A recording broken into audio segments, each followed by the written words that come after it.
Siguro may-ari nito si Kyrie Irving, yung basketball player. Wow. Ano naka-sports car, kuya? Fuel serve available. Okay, update tayo sa gas. Ayan. Baka hindi klaro.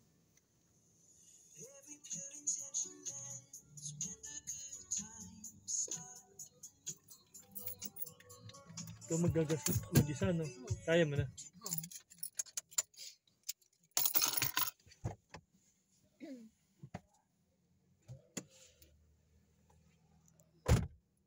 So, yun. Nagas na yung ating sister. Si Alo. Cute ng house. Ayun, o. Ibang klase. Ayun, o. Shirley's Cafe. Hello, shout out Ate Shirley.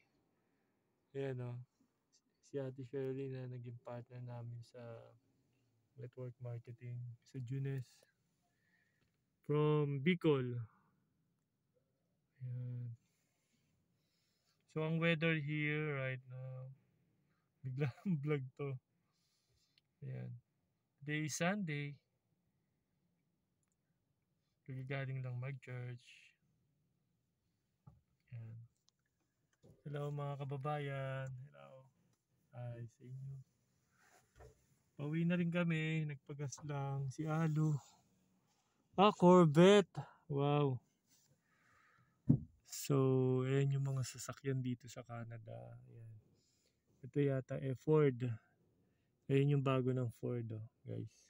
Very common na siya dito. Ayan. So, kanya-kanyang gas, KKK. Walang security guard, walang tawag dito. Walang security guard, wala ring pump boy or gasoline boy, guys. So, yun. Mga bahay dito, usually mga wooden. Ayan.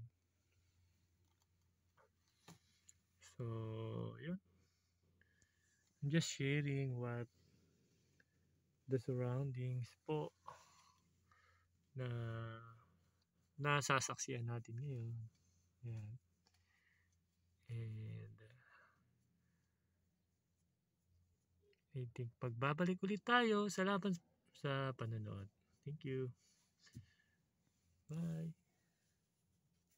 Lamig.